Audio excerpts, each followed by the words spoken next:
That's great. Let's flick back now. So the next thing that I wanted to talk about was the notion of leading lines. And for that, there's a whole... I've even seen competitions for photos, themed competitions where you talk about leading lines. And it's a really powerful compositional technique once you kind of start understanding what it is and how it works. Now, at its most basic, what I'll do is I'll pull up this photo. This one was taken in Morocco, and you will have seen photos like it. It's the kind of thing I always wanted to have a photo like this, and we were driving along and we had a little stop and the road was empty, and it's great, go and sit in the middle of the road and you get those fantastic lines, just sort of the vanishing point. And so the leading lines are, you have a really strong line running down the left, strong line running down the right, the dotted line running down the middle, and everything is leading you into the photo. It's leading you into the photo, and in this case to the mountain range in the distance. Having said that, beyond the leading lines, it's actually not that impressive a photo. You get a sense of emptiness, sure, that's nice, but the mountain range is at quite a distance. There's nothing in the foreground or midground to kind of grab your attention. So it's the kind of photo, at the time I took it, I was quite pleased with it. If somebody had thrown this into the critique section now, I would have probably said, yeah, I think you really need something else to give it a sense of scale. So another version, or another kind of photo also taken in Morocco in a different place, is this one. So again, what we've got is we've got the leading line, the road taking us to this vanishing point. Only this time what we do have, whilst we've got the mountains in the distance, including a bit of snow on the mountains, we've also got this range of buildings kind of in the midground. And there's a little bit of texture and landscape just slightly further down towards us. So, I mean, as a picture, I think this one tends to work a little bit better than the last one. We've still got a road going into it, but there's a little bit more to look at. There's a sense of a purpose for leading us into this. You know, the last one, yeah, we got the leading lines, but kind of so what? Now we follow the road in, and then we notice buildings, and we notice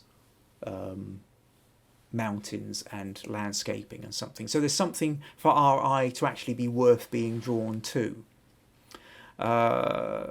Let's take another one, a little bit closer to home. This is in Stranraer, over in the southwest corner of Scotland. The railway no longer goes there, as you can see by the kind of disused and rusty bits and pieces.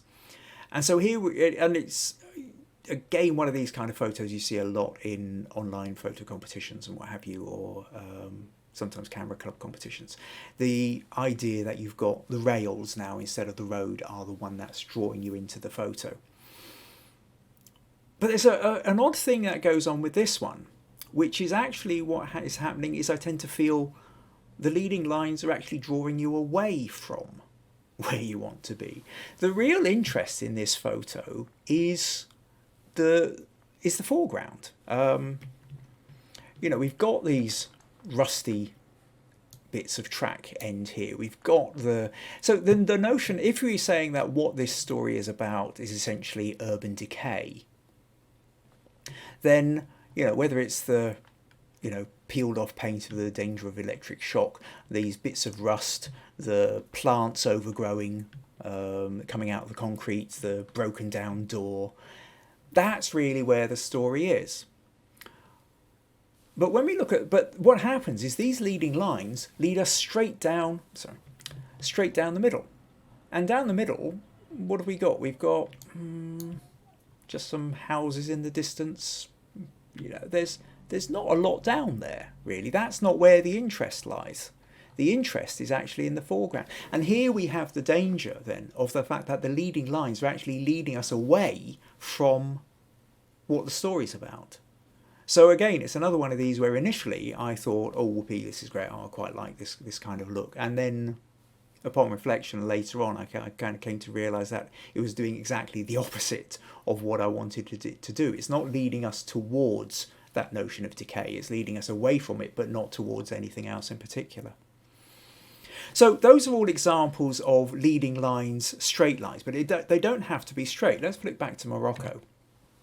And this photo, which I was particularly proud of, is sunrise in the edge of the Sahara Desert. There's a whole amazing story behind that, which was a lot of fun. But what we're talking about here is the leading line of, let's just open that with Photoshop a moment, and then I can overlay, find the pencil tool, and now what we've got, because what I want to do is I want to talk about this line.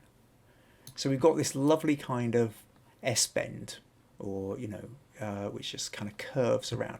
We've also got this line that runs up here as well, and we've got the shadow line that runs up here, and then we've got these kind of lines which draw us here, and all these lines are then pulling us towards, we've got this really bright patch of the sun, but the moment you kind of come away from the sun, what we've got is we've got silhouettes of camels, and then we've got this guy here who's been off to go and bring one back that has started to wander off during the night or earlier in the morning.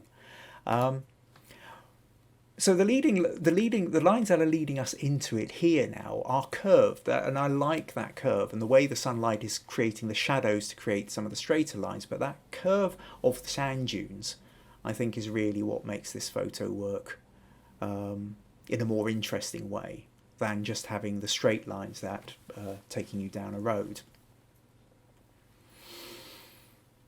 But then to bring this notion of leading lines back to the photo of the Yars.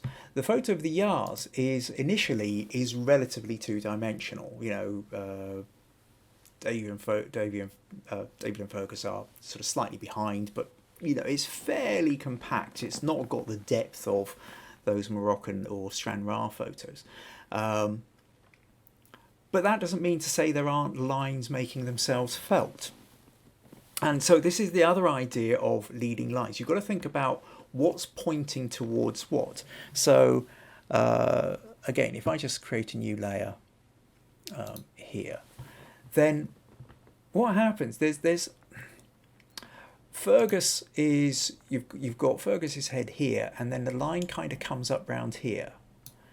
We're kind of clipping Davy and Fergus's comb, coming round Ali, his arms coming up here, and so we've got this kind of curve going around to where we've got Grant in the middle. But what we've also got is we've got, and I love, is this look that's coming directly from Ali. You do follow the directions of eyes. In this case, Fergus is looking down at the comb, Dave is looking down at the coffee pot, but Ali looking straight at Grant gives us another directional bit. There's sort of back bits as well where Grant's cigar is pointing back up towards Ali. So there's a lot of, so really what the lines are doing here is drawing you in and moving you around the picture. There's a lot going on in this. There's lots of lovely little details. As just mentioned, the metal coffee pot. I love the little reflections of Ali's face in this. And so you don't just sort of look at it once. So there are little details in the background, but the movement of this is kind of keeping you in here. And then once you're in here, your movement's bringing you up round here. We've got movement coming back here. We've got movement going around here. So that notion of leading lines, the leading lines don't have to be going into the depth. They can be sideways. They can be drawing your attention to other aspects within the photo, even sort of crossways. So it's really worth thinking about where things are pointing. Where's somebody looking? When somebody's looking in a direction, you can see where their eyes are. You can't help but follow their gaze. You want to know what it is they're looking at. If somebody's pointing a cigar at something, or pointing a finger at something, or their arm is pointing in a direction, your eye just kind of naturally travels along that same line. So that's really what I wanted to say about the notion of leading lines. I think it's quite a powerful technique once you start getting into it. Now, it's one of these things you kind of have to do at the photography level. It's much harder to do in post-production. It's not to say it's impossible. I have done that in some photos. I've tweaked the angle of a cigar, or even in this one, I will say that Grant's collar here was in fact, where are we? Just move that. Grant's collar was in fact at that angle, and I deliberately moved it up to that angle so that it was an extra little line pointing up towards his eye. Again, as I've mentioned before, but in portraiture particularly, the front eye, the eye that's closest to the camera is like the most important part. Because he's looking at us, just a little nudge. I mean, it might not have made a lot of difference, but it's one of those things that when you're editing, you kind of get into these things, and sometimes you're literally pushing pixels around the screen because you're trying to chase down the idea. But I did want to have that notion. Right, okay, so I think that hopefully gives you a sense of the notion of leading lines as a compositional tool. So when you're out there with your camera, start thinking about in the composition, is there anything, even a branch sticking out, or a piece of wood, or an old piece of fence? I mean, obviously there's the whole thing of you find a lovely path that's leading into a picture, but are there other things within a picture which can draw your eye and point out other elements within the photo? If you found this useful, let your friends know and hit subscribe.